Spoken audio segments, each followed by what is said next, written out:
بسم اللہ الرحمن الرحیم۔ حضرت یوسف علیہ السلام اللہ کے وہ پیارے نبی تھے کہ جن کی ساری زندگی تکلیفوں اور آزمائشوں میں گزری، اور آپ بھی ایسے ثابت قدم تھے کہ آپ علیہ السلام نے آزمائش میں صبر و تحمل کا مظاہرہ کیا۔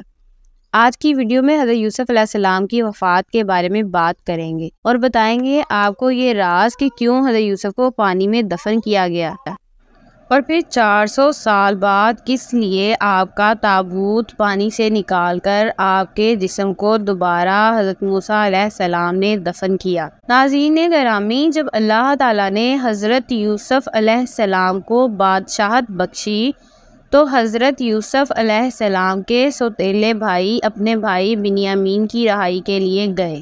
وہ پیغام پہنچایا۔ جب حضرت یوسف علیہ السلام نے اپنے والد گرامی کا لکھا ہوا خط پڑھا تو آنکھوں میں آنسو آ گئے تھے۔ اس خط کو پڑھنے کے بعد حضرت یوسف علیہ السلام نے اپنے سب بھائیوں کو آگاہ کیا، میں آپ کا بھائی ہی ہوں جس کو آپ بچپن میں کنویں میں پھینک کر گئے تھے۔ حضرت یوسف علیہ السلام کی زبان سے یہ بات سن کر انہوں نے اپنی غلطی کی معافی مانگی اور حضرت یوسف علیہ السلام نے ان سب کو معاف کر دیا۔ اپنے بھائیوں کو حضرت یوسف علیہ السلام نے اپنی قمیض دی کہ میری قمیض ابا جان کے چہرے مبارک پر ڈالنا تو ان کی آنکھوں کی بینائی واپس آ جائے گی۔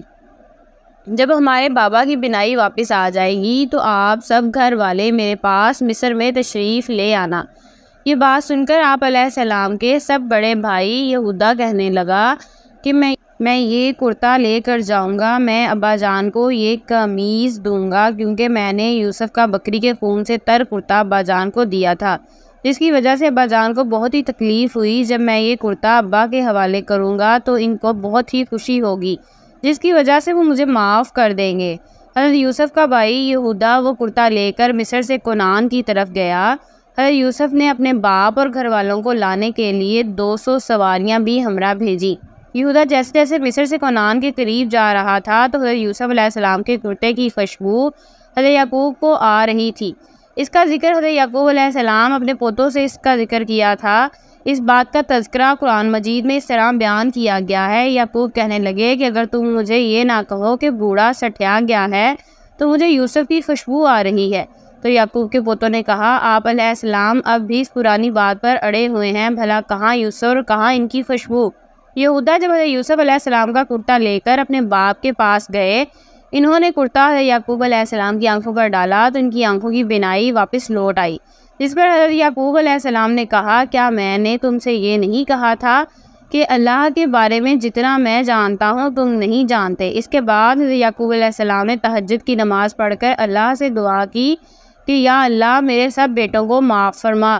تو اللہ نے آپ علیہ السلام کی دعا کی وجہ سے حضرت یوسف علیہ السلام کے سب بھائیوں کو معاف فرما دیا۔ حضرت یعقوب علیہ السلام نے اپنے 72 یا 73 خاندان کے لوگوں کے ہمراہ حضرت یوسف علیہ السلام کی طرف روانہ ہو گئے۔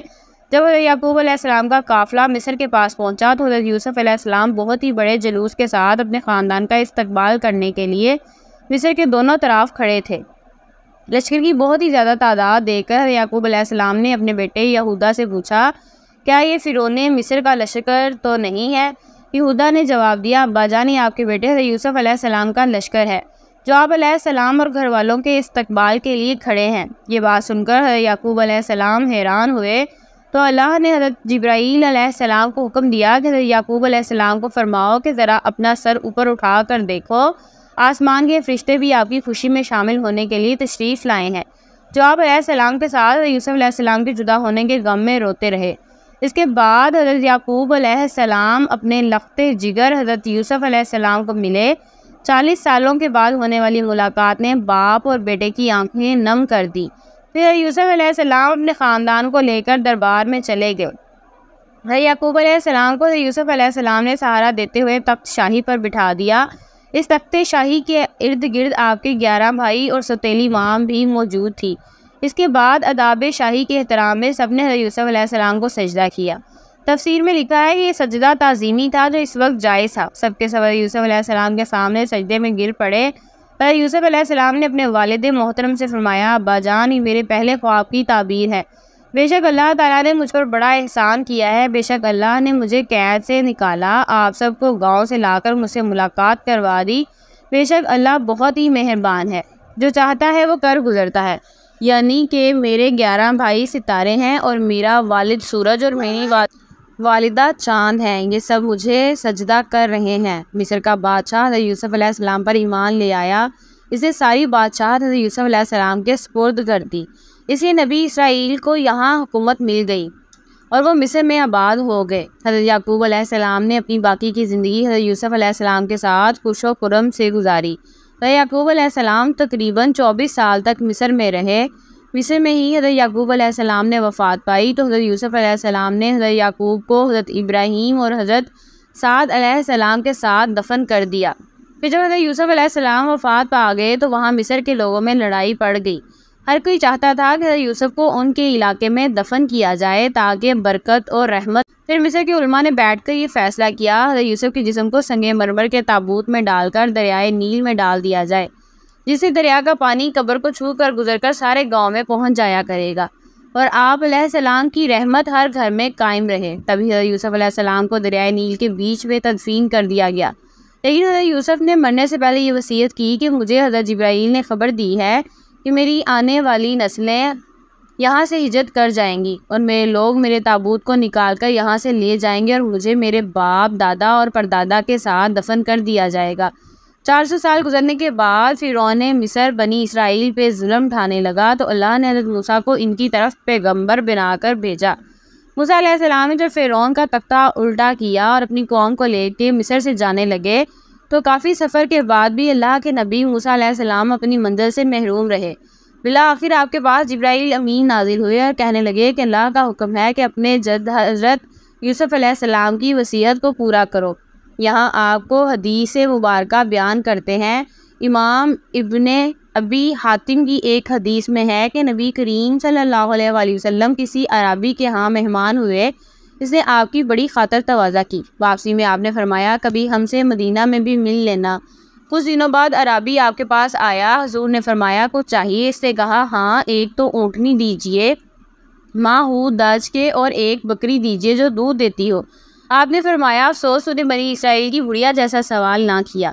صحابہ کرام نے پوچھا وہ واقعہ کیا ہے؟ آپ نے فرمایا جب کلیم اللہ بنی اسرائیل کو لے کر چلے تو راستہ بھول گئے، ہزار کوشش کی لیکن راہ نہ ملی۔ آپ نے لوگوں کو جمع کر کے پوچھا یہ کیا اندھیرا ہے؟ تو علماء بنی اسرائیل نے کہا بات یہ ہے کہ یوسف نے اپنے آخری وقت میں ہم سے عہد لیا تھا کہ ہم جب مصر سے چلیں تو آپ کے تابوت کو بھی یہاں سے اپنے ساتھ لیتے جائیں۔ ہم دریافت فرمایا کہ تم میں سے کون جانتا ہے کہ یوسف علیہ السلام کی تربت کہاں ہے؟ سب نے انکار کر دیا کہ ہم نہیں جانتے، ہم میں ایک بڑھیا کے سوا کوئی بھی یوسف کی قبر سے واقف نہیں۔ آپ نے اس بڑھیا کے پاس آدمی بھیج کے اسے کہلوایا کہ مجھے حضرت یوسف علیہ السلام کی قبر دکھلا۔ بڑھیا نے کہا ہاں دکھلاؤں گی لیکن پہلے اپنا حق لے لو۔ حضرت موسیٰ علیہ السلام نے کہا تو کیا چاہتی ہے؟ اس نے کہا جنت میں آپ کا ساتھ مجھے میسر ہو۔ آپ علیہ السلام اس کا یہ سوال بہت بھاری پڑا۔ اس وقت وحی آئی کہ اس کی بات مان لو، اس کی شرط منظور کر لو۔ اب وہ آپ کو ایک جھیل کے پاس لے گئی جس کے پانی کا رنگ بھی متغیر ہو گیا تھا اور کہا اس کا پانی نکال ڈالو۔ جب وہ پانی نکال دیا گیا اور زمین نظر آنے لگی تو کہا اب یہاں کھودو۔ کھودنا شروع ہوا تو قبر ظاہر ہو گئی۔ تابوت ساتھ رکھ لیا، اب چلنے لگے تو راستہ صاف نظر آنے لگا اور سیدھی راہ لگ گئی۔